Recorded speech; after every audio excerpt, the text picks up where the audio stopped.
చరిత్రలో చాణక్య నీతికి ఎంతో గొప్ప పేరుంది.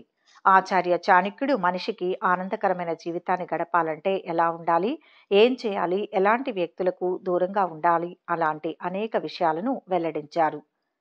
రాజకీయ, సామాజిక, నైతిక అంశాలను చాణక్య నీతి ద్వారా వెల్లడించారు. మరి చాణక్య నీతి ప్రకారం అసలు సిసలైన నిజమైన మగాడు ఈ 5 విషయాలను ఎవరికీ చెప్పడు. కట్టుకున్న భార్యకు కూడా చెప్తే జీవితం నాశనమే. చాణక్య నీతి ప్రకారం అసలైన మగాడు ఈ 3 మాటలను ఎవరికీ చెప్పకూడదు. ఈ విషయాలను ఈ వీడియోలో తెలుసుకుందాం. అంతకంటే ముందు మీరు మొదటిసారి మా ఛానల్ను కనుక చూస్తున్నట్లయితే వెంటనే సబ్స్క్రైబ్ చేసుకోండి. అలాగే ఎప్పటికప్పుడు మేము పెట్టే లేటెస్ట్ వీడియోల కోసం పక్కనే ఉన్న బెల్ సింబల్ను క్లిక్ చేయండి. ఇలా చేస్తే మేము ఎప్పుడు కొత్త వీడియోలు పెట్టినా మీకు నోటిఫికేషన్ ద్వారా వస్తుంది.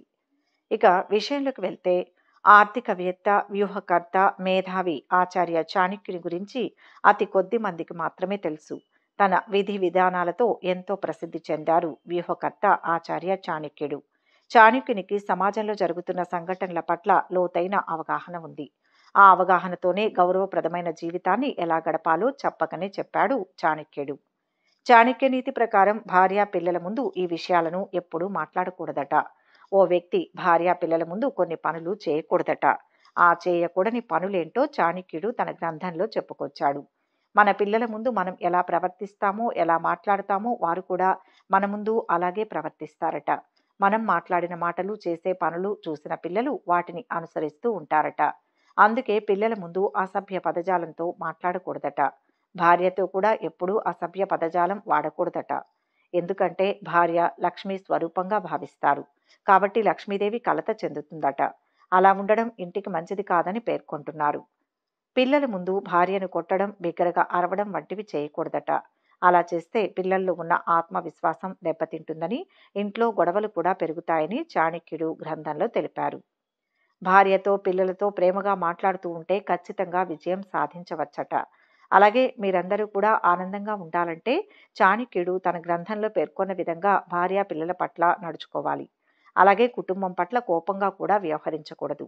ఇలా ఉంటే ఖచ్చితంగా ఇంట్లో ఆనంద వాతావరణం ఉంటుందని చాణక్యుడు తన గ్రంథంలో పేర్కొన్నాడు. ఒక పురుషుడు తనకన్నా చాలా చిన్న వయసులో ఉన్న స్త్రీని కామంతో చూడడం విషం లాంటిది.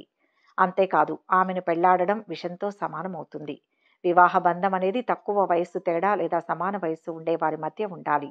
అంతేకాని ఎక్కువ వయసు తేడా ఉన్న స్త్రీని పెళ్లాడితే వారి జీవితం నరకంగా మారిపోతుంది. ఒకరికొకరు అవసరాలను అర్థం చేసుకుని సంతృప్తి పరిచే వ్యక్తులు పెళ్లి చేసుకోవడం లేదా తక్కువ వయస్సు గల మహిళలతో సంబంధాలు పెట్టుకోవడం వల్ల కుటుంబానికి అవమానంగా ఉంటుంది. మరియు ఆ స్త్రీ ఇష్టాన్ని కొనసాగించలేకపోవడం వివాహ జీవితంలో అంతులేని సంఘర్షణలకు దారితీస్తుంది. ఆమె ఆశలను నెరవేర్చలేకపోవడంతో మీ వివాహ జీవితంలో అనేక సమస్యలు కూడా వస్తాయి. తన వయస్సున్న వ్యక్తితో ఆమె వెళ్లిపోయే పరిస్థితి కూడా తలెత్తవచ్చని చాణక్యుడు హెచ్చరించాడు. దేవుడు ప్రత్యక్షంగా మనకు కనిపించకపోయినా ఆ రూపంలో 8 మందిని మీ చుట్టూ పెట్టాడు. వాళ్లను గుర్తించకపోయినా పర్వాలేదు, కానీ ఎట్టి పరిస్థితుల్లోనూ అవమానించకూడదని చెప్పాడు చాణక్యుడు. అమ్మ. దేవుడిని భక్తి శ్రద్ధలతో ఆరాధిస్తూ తల్లిని పట్టించుకోని వారంతా ఖచ్చితంగా ఈ విషయం తెలుసుకోవాలి. 9 నెలలు తన కడుపులో భద్రంగా దాచుకుని భూమి మీద పడ్డాక కంటికి రెప్పలా కాపాడుకుంటూ మీ క్షేమం కోసం తప్పించే నిస్వార్థ వ్యక్తి తల్లి. మృత్యువుతో పోరాడి మరీ బిడ్డకు జన్మనిచ్చే తల్లి రుణం మీరు ఏమిచ్చినా తీర్చుకోలేరు. అందుకే రుణం తీర్చుకోకపోయినా పర్వాలేదు, కానీ అస్సలు అవమానించకూడదు. నాన్న. బిడ్డ పుట్టక ముందు నుంచే బాధ్యత కలిగిన వ్యక్తి తండ్రి. పిల్లల్ని పెంచి పెద్ద చేసేందుకు, సమాజంలో ఉన్నతులుగా తీర్చిదిద్దేందుకు అహర్నిశలు పాటుపడతాడు. తండ్రి లేనిదే మీ పుట్టుక లేదు. అలాంటి వ్యక్తిని దూషించడం, పట్టించుకోకుండా వదిలేయడం చేస్తే వారు ఎన్ని పూజలు చేసినా ఎలాంటి ఫలితం ఉండదని, ఇంతకన్నా పాపం మరొకటి లేదని చెప్పాడు చాణక్యుడు. గురువు. తల్లి, తండ్రి తర్వాత స్థానం గురువుదే. సమాజ ఉద్ధరణకు విద్య ఆయుధం లాంటిది. ఓ వ్యక్తికి ఆహారం ఎంత అవసరమో విద్య కూడా అంతే అవసరం. మిమ్మల్ని విద్యావంతులుగా తీర్చిదిద్దిన వారిని పొరపాటునైనా దూషిస్తే మీ పాపానికి ప్రాయశ్చిత్తం ఉండదు. ఇలాంటి వారు ఎన్ని పూజలు చేసినా ఎలాంటి ఫలితం ఉండదు. భార్య, తల్లిదండ్రులు. చాలామంది మగవారు తమ తల్లిదండ్రులకు పట్టం కడతారు, కానీ భార్య తల్లిదండ్రులంటే మాత్రం చులకన భావంతో చూస్తారు. తల్లిదండ్రుల విలువ తెలిసిన వ్యక్తి నిజంగా తల్లిదండ్రులను గౌరవించేవారు ఎప్పటికీ ఎవ్వరి తల్లిదండ్రులను దూషించలేరన్నాడు చాణక్యుడు. ఇలాంటి దూషణకు పాల్పడిన వారిని దేవుడు కూడా క్షమించడని చెప్పాడు. మీకు భోజనం పెట్టిన వ్యక్తి ఈ ప్రపంచం మొత్తం డబ్బు చుట్టూ తిరుగుతోందన్నది నిజమే, కానీ ఆ డబ్బు అన్ని వేళలా ఆకలి తీర్చలేదు కదా. ఈ సత్యాన్ని ముందు గ్రహించాలన్న చాణక్యుడు మీకు అన్నం పెట్టిన వారిని ఎన్నటికీ దూషించకూడదన్నాడు. మీ జీవితంలో శత్రువులు, స్నేహితులు చాలా మంది ఉండవచ్చు, కానీ మీరు ఎవరన్నది కూడా తెలియకుండా ఆకలి తీర్చేవాడు దేవుడితో సమానం.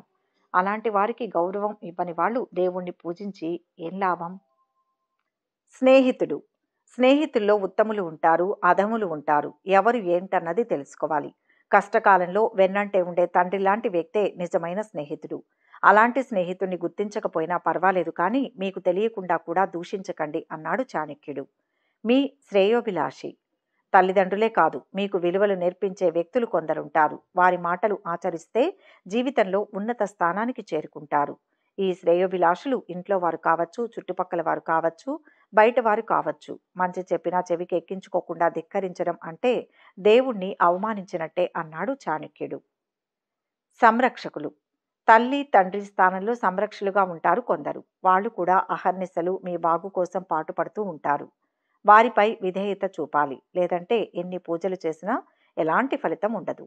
ఈ 8 మందిని దూషిస్తే స్వయంగా దైవ దూషణ చేసినట్టే అన్నాడు చాణక్యుడు. ఈ వీడియో కనుక మీకు నచ్చినట్లయితే లైక్ చేయండి, షేర్ చేయండి. మరిన్ని ఆసక్తికరమైన విషయాల కోసం మా ఛానల్ను సబ్స్క్రైబ్ చేసుకోండి.